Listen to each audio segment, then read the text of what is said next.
안녕하세요. 윤회에 대해서 제가 이제 좀 말씀을 한 10분, 15분 최대한 빨리 쉽게 한번 말씀을 드릴 건데 조금 어려운 이야기일 수도 있고요. 윤회에 대해서 궁금하셔가지고 질문하시는 분들이 많으셔서 제가 윤회는 불교에서는 무명이 윤회합니다 했는데 그게 무슨 뜻인지, 그리고 또 누누이 말씀드리지만 윤회가 불교에서 없다 하는 거는 정말 멍청한 이야기고, 그런 이야기를 하는 스님이 있다 그러면 스님이 아니시라고 생각하면 돼요. 있을 수 없는 일입니다. 불교의 핵심은 윤회입니다. 근데 그 윤회가 일반적으로 2700년 전에 이야기한 바라문들이 이야기한 윤회랑 다른 거예요. 다른 거고. 그게 조금 어려운데 부처님께서 왜 윤회를 말씀을 하시는데 윤회를 연기로서 설명하셨을까? 연기는 우리가 이제 흔히 12연기라 그러는데 무명에서 시작을 하는 거거든요. 무명. 무명이 뭐냐 하면 그냥 쉽게 이야기하면 있어라는 착각에서 시작하는 거예요. 내 거라는. 우리 뇌를 놓고 보면 가장 강하게 작용하는 게 우리의 감정, 감각 부분이죠. 그래서 내가 삶과 관련된, 생명과 관련된 공포를 확 느꼈을 땐 내가 의식이라고 생각한다는 부분은 사라져요. 그냥 이건 딱 끊어지고 살기 위한 본능이 확 올라오는 거거든요. 무명. 왜 살기 위해서 본능이 확 올라올까요? 나는 살고 있으니까. 무명. 그러면 우리는 살고 있나요? 그렇지 않나요? 우리는 숨쉬고 살고 있죠. 우리는 살고 있어요. 근데 산다는 것이 나는 있어 하는 이 착각, 이것이 무명이다. 나는 있다 없다라고 고정시킬 수 없다. 변화하고 있다. 어렵죠.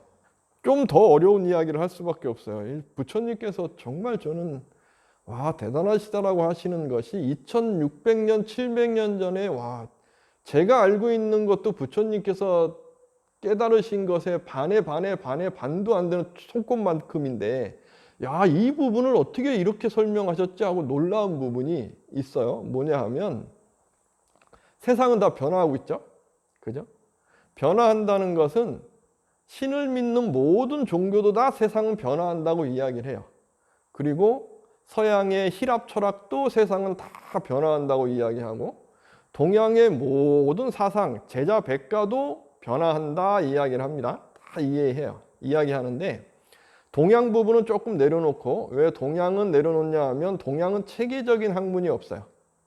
그냥 현실에서 삶을 이야기하면서 이게 직관이라 그래서 아예 그냥 뚝 떨어져서 깨달음 이렇게 쭉 가기 때문에 이 중간 단계에 대한 설명하는 것은 서양식 사고가 가장 편해요. 무슨 얘기냐 하면 변화하고 있잖아요, 세상이. 예를 들어서 바닷가에 파도가 막 치고 있죠. 파도 치는 건 변화하고 있죠. 근데 파도가 치게 하는 근본이 있겠죠. 우리가 바다라고 이야기하면 우리는 파도가 막 치고 있으면 바다는 계속 변화하고 있지만 우리는 바다를 파도라고 생각하나요? 파도는 하나의 현상이죠. 변화하는 현상. 그러면 바다의 본질은, 실체는, 그게 실체라고 하는 거예요. 실체가 본질이고 실체에는 속성이라고 있어요. 실체만의 성격, 속성. 그러니까 실체가 속성이 없으면 안 돼요. 있어요. 그것이 바다라고 해서 변화를 일으키는 바다의 속성이 어떠한 변하지 않는 어떤 곳에 있어라고 하면 이거는 신성과 함께하는 거고, 신의 세계와. 이건 플라톤 이야기로 가는 거고, 변화하는 이 파도의 현상 안에 실체가 있어. 그 속성이 있어. 그것이 다 여러 가지가 있어. 그러면 이건 아리스토텔레스의 어떤 그로 오는 거고, 조금 어렵죠. 어쨌거나 그렇게 서양도 이야기를 해요. 실체. 그래서 그 실체는 변하지 않는 원인이 있는 거야. 이것이 모든 인간의 사유는 요 체계 속에 있어요. 체계. 왜 그러냐면 우리는 어떤 게 이렇게 생긴다는 것은 없음에서 오는데, 이 없다는 것은 있음을 전제로 합니다. 절대적으로. 그래서 파도가 치는 변화하는 것의 본질은 있어. 이 본질. 그런데 이것을 갖고 인도 사람들은, 바라문들은 윤회를 하는데 이 실체가 본질로 딱 갖고 윤회를 하고 파도 치는 것처럼 파도의 형상은 겉모습이야. 이 이야기를 하는 거예요. 이게 바라문들의 윤회. 이해가 되시죠? 그래서 우리도 변화하면서 생로병사가 있잖아요. 파도 치듯이. 근데 생로병사를 일으키게 하는 요 안에 실체가 있어. 본질이 있어. 원인이 있어. 속성이 있어. 그걸 이야기하는 거거든요. 그건 뭐냐? 인도에서는 이건 신성이야. 아트만이야. 이런 이야기를 하는 거예요. 그래서 실체가 있어. 내 안에. 근데 부처님께서는 이걸 비판하신 거예요. 변화하는데 실체가 없어. 그러면 변화를 이끄는 원인이 뭐야? 이게 조금 어려운데 변화를 일으키는 원인이 무명이에요. 무명. 업력. 무명. 무명, 행식, 명생, 육시, 유기, 촉수예치, 유생로사 이렇게 설명을 쫙 하셨지만 핵심은 무명이에요. 무명. 즉 우리가 진화할 때 생명이 탁 해서 생명이야 이야기하는 이 생명체는 어떻게 생명체를 유지해야 될까요? 살고 싶으려면 나는 있어. 실체가 있어. 여기서부터 해야 되잖아요. 이 실체가 원래 있어라고 이야기하는 건 바라문이고 부처님께서는 이것은 무명의 마음의 작용이야.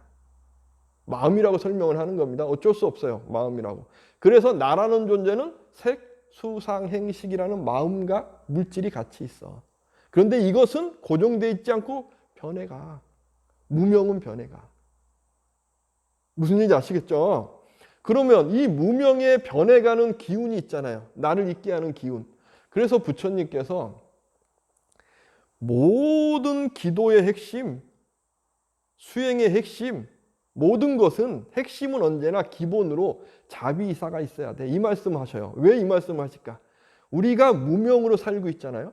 자비이사는 솔직히 말하면 무명의 세계에 있는 최선의 좋은 삶의 방식인 거예요. 우리는 무명을 통해서 윤회하고 살아요. 즉 우리는 복을 지으면 복이 옵니다. 기도 열심히 한다고 복 짓는 거 아니에요. 기도라는 힘을 통해서 복 짓는 마음을 일으켜서 복 짓는 행위를 할 때 복이 오는 거예요. 이게 기도만 해서 복이 있어. 이거는 기독교입니다. 불교에서도 이런 얘기 무수히 많이 하고 있는데 그래서 인기는 끌었을지 모르지만 강력한 기독교가 왔을 때 불교가 지금 이렇게 흐지부지하는 이유가 기도를 기독교랑 똑같은 기독교로 이야기하는 스님들이 많기 때문이라고 저는 생각해요. 그러니까 지금 60대, 70대, 80대 분들이 기도 교회 가도 똑같아 하니까 자제분들이 교회 가도 반대 안 하는 이유 똑같다고 착각하니까. 불교는 그런 게 아니에요. 부처님께 기도 열심히 한다고 해서 복이 있는 게 아니고 기도 열심히 하는 그 기운으로 내가 부처님처럼 삽니다. 부처님 관세음보살님처럼 살겠습니다 하는 마음을 키우는 거예요. 그리고 행위하는 거고. 그래서 철야정진도 하는 거예요. 나의 이 무명을 딱 잡는 힘을 키우기 위해서. 즉 자비이사를 키우기 위해서. 왜? 자비이사는 무명과 함께하는 하나의 업의 기운인데 나에게 복을 주는 최선의 기운이기 때문에. 그렇기 때문에 도인도 기본은 자비이사가 있어야 되는 거예요. 이게 없으면 도인이라고 할 수 없어요. 이 현실을 살면서 현실에서 최선의 무명 속에서 무명을 깨가고 무명을 제대로 내가 알았어 그러면 무명도 활용할 거 아니에요. 그러니까 자비이사가 있는 거죠. 그 다음 자비이사가 있는 다음에 무명을 일으키게 하는 것까지 없애가는 것, 그것이 이제 출가 수행자인 저희가 하는 것. 저희가 하는 것. 그래서 탐짐치 삼독을 내려놓는 것이 열반입니다. 불교는 아주 핵심적인 내용은 이거예요. 뭐 이렇게 한 소식에 딱 깨달아서 뭘 했어. 이거는 중국에서 만들어진 거고 저는 비판하는 입장이고 부처님께서는 이런 말씀 하신 적 없어요. 그리고 원래 당나라 시대의 선사분들도 이런 거 아니에요. 이게 딱 해서 딱 하면 뭐 이렇게 딱 알아. 이거 절대 아니에요. 자비사를 바탕으로 깨달음을 향해 가는 거예요. 그 한계가 있으니까 그것을 화두라는 어떠한 체계로서 깨게 해주는 거고, 그러니까 윤회라는 것은 무엇이냐? 고정된 실체가 있는 게 아니고 무명이라는 변화하는 기운이 나를 끌고 가서 계속 이어지게 하는 거예요. 이렇게 본다고 하면 삶과 죽음도 없죠. 생로병사도 없죠. 그죠? 괴로움도 없고 무서움도 없죠. 반야신경의 이야기. 여기에 있는 거예요. 무명을 제대로 알면 절대 얽매이지 않고 나는 복짓고 자비이사로 살 수 있는 거예요. 괴롭지 않게. 왜? 죽음도 없으니까. 우리는 그 기운이 계속 이끌고 가는 거예요. 다만 파도 치듯이 겉모습의 현상이 변화하고 있을 뿐이고 거기에 따라서 우리는 만났다 헤어지는 거기 때문에 저와 함께 이렇게 계신 보살님들은 저하고 인연이 굉장히 깊은 거죠. 그죠? 무명의 기운에서 인연이 있으니까 그 기운이 만나는 거죠. 그러면 서로 복을 지어야 될 기운도 있고 악업을 지을 수 있는 기운도 있죠. 그러면 이 무명을 알고 자비이사를 아는 분은 서로 만난 인연에서 악업을 지을까요? 선업을 지을까요? 우리는 무명이라는 윤회 속에 있기 때문에 선업을 지으면서 윤회를 나중에 깰 때까지 가는 거죠. 그래서 자비이사를 채워가는 거예요. 그렇기 때문에 가까이 있고 인연 있는 분에게 나는 베풀며 살 수 있는 거죠. 그것이 뭐예요? 우리가 기도하고 읊는 자의경의 핵심인 거죠. 부처님이 말씀하시는 신도분들께 말씀하시는 윤회의 핵심 자의경, 자비이사. 복덕을 증장하는 것, 내 스스로. 불교의 윤회는 그래서 복덕을 증장하는 거예요. 왜? 변화하고 있기 때문에. 변화하고 있는데 내가 복이 요거예요? 내 복도 변화하죠? 악업을 지면서 변화할 필요 없잖아요. 선업을 지면서 변화해 가는 거죠. 그렇게 변화해 가고 지혜도 끝까지 가면 선업을 짓고 하다가 나중에는 이것까지 뚝 끊어지는 열반의 세계로 가는 거고. 이것이 불교의 윤회입니다. 그래서 무명이 윤회하는 것이다. 어려웠나요? 최대한 쉽게 이야기하는데 쉽죠? 이걸 불교예요. 그래서 다시 말씀드리지만 머리 깎고 승보 있고 스님이야 라고 하면서 윤회가 없다라고 이야기하시는 분은 스님 아닙니다. 솔직히 말하면. 부처님 제자도 아니에요. 부처님께서는 절대 그런 말씀 하시지 않으셨어요. 어디에도 없어요. 다만 윤회에 대해서 그 시대에 착각할까 봐 연기를 설명하시면서 윤회를 설명하시는 거예요. 이 부분. 윤회를 잘못 말하면 실체가 윤회라고. 지금도 불교 수행하면서 참나 진나 이야기하시는 분 계시잖아요. 지금도 그래요. 이해를 못하니까. 불교에 대해서 부처님 말씀이 뭔지는 잘 모르고 선문답 같은 딱 하면 딱 깨달아 여기에 빠져 있다 보니까 자꾸 헛된 것을 바라보고 내가 깨달았으니까 내가 생각하는 게 진리야 이렇게 되는 거거든요. 근데 불자분들은 그러면 안 되는 거예요. 부처님 말씀을 기둥을 놓고 법을 등불로 놓고 우리는 수행해 가는 거예요. 거기에 맞춰 가는 거예요. 이걸 뛰어넘었어? 내가 깨달아서 부처님을 뛰어넘었어 라고 이야기하고 계시는 분이 옆에 계시다. 스님 아니라고 생각하시면 돼요. 있을 수 없는 일이에요. 그것은 조선시대에 불교학의 수준이 떨어졌을 때 한때 유행했던 거고 지금 같은 시대에도 그런 이야기 한다. 그건 있을 수 없는 것이다. 그래야 불교가 살고 부처님의 말씀이 등불이 켜져요. 이젠 그렇게 해야 된다라는 생각이 들고 윤회에 대해서 설명해달라 그래서 설명을 했는데 아주 쉽죠. 그래서 우리는 복을 짓고 사는 거예요. 기도를 열심히 하는 그 기운으로 내가 주위 분들에게 베풀고 우리는 하루를 살아요. 이 몸을 갖고. 그리고 아침에 딱 일어나면 아기로 시작을 하면서 그 전날의 기억은 쫙 사라져 있어요. 왜? 기운이 잠자는 동안에 전래될 뿐이고 기운이 전래되는 겁니다. 우리는 기운으로 살아요. 요 안에 있는 감각은 기운이에요. 우리가 살아갈 때 보세요. 기운으로 움직이지. 예? 기분 나쁘면 기분 나빠요. 다만 열심히 의식이 있어서 이 내용의 지혜를 딱 일으키면 그 지혜로서 이끌고 갈 수 있는 거고 부처님께서 말씀해 주시는 거고 그것의 핵심은 연기의 지혜예요. 무명의 지혜.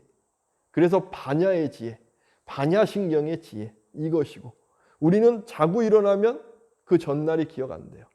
전날 살아왔던 기운을 갖고 자고 딱 일어났는데 전날인 오늘 제가 우리 문수아 보살님께 제가 언제나 이야기한 거 있어요. 100원을 빌렸어요. 100원으로 하면 요즘엔 너무 싸서 1000만 원을 빌렸어요. 저는 1000만 원이 아쉬워서 빌려놓고서는 1000만 원을 내가 아쉬움을 해결하고 났더니 1000만 원을 생각 안 하는 아주 멍청한 사람인 거예요. 그러면 저에게 1000만 원은 어떤 건가요? 빌린 기억도 없고 빌렸다는 생각도 없고.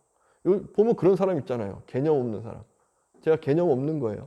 근데 우리 문수아 보살님께서는 1,000,000원이 제가 빌려달라고 하니까 너무 저에 대한 어떠한 그런 감정이 있으셔서 내일 무언가 큰 일을 해야 되고 목숨과 같은 일이 있는데도 저를 믿고 빌려준 거예요. 갚는다고 하니까. 근데 쓰고 나서 저는 모른 척 하네요. 그러면 어떻겠어요? 그 1,000,000원이 목숨과 같으면 내 목숨을 갖고 가고 싶겠죠. 그런데 오늘 저는 암 갖고 잠에 들었어요. 보살님도 받지 못하고 잠에 들어서 그 다음날 딱 깼는데 아기로 태어났어요. 그리고 나이가 들면서 또 우리는 생로병사를 겪습니다. 그러면 기억은 없으나 기운은 남아있겠죠. 어떤 기운으로? 나의 생명을 갖고 가고 싶은 기운으로. 1,000,000원이 아닌 생명을 빌려준 거고 저는 기억이 없죠. 그러나 그 기운은 있죠. 개념 없는 기운은. 그러면 저는 개념 없는 사람인 거고. 그리고 그 기운이 있어서 인연이 있으면 같이 옆에서 만나요. 그러면 저의 생명을 가져갈 어떠한 현상의 겉모습이 나타날지 몰라요. 기운이 움직이는 거죠.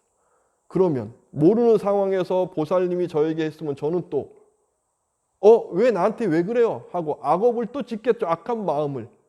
그러면 서로 모르니까 보살님은 저를 보면 재수 없는 거고 저는 어저께 저에게 빌렸으니까 또 가갖고 또 아이고 하고 있는 거고 보살님은 제가 불안한 사람인 거고 우리는 그렇게 중생 노름하며 사는 거예요. 모르게. 그래서 인연 닿아서 만났는데 만났다 그러면 제가 빚 갚을 일이 있는 거예요. 갚을 일이 서로 중생계에 중생 노름하면서 주고받을 게 있으니까 만나는 거거든요. 그러면 갚고 사는 거죠. 알면, 현명하면. 자비사란 기운으로 갚고 사는 거죠. 그런데 갚는 것도 멍청하게 다 줘버리면 중생 노름에 저는 또 빠져요. 내가 이렇게 줬는데 당신은 왜 안 줘요? 이렇게. 내가 줄 수 있는 만큼. 내가 베풀 수 있는 만큼. 그런데 우리는 베풀 수 있는 만큼이 있어도 감정이 확 설면 내가 왜 이렇게 줘? 내가 이렇게 줘도 너는 못 알아주는데. 이렇게. 이건 중생 노름인 거고. 윤회를 만드는 악업의 어리석음의 탐진치의 삼독인 거고. 제대로 알면 베푸는 거죠. 그러나 내가 아쉽지 않을 정도로, 내가 멍청하지 않을 정도로, 그러나 최선을 다해서 자비희사로. 그것이 자애경입니다. 그것이 불교에서 이야기하는 윤회의 지혜고 무명의 지혜고 연기의 지혜인 거죠. 이걸 잘 이해하시기 바라겠습니다. 감사합니다. 성불하세요.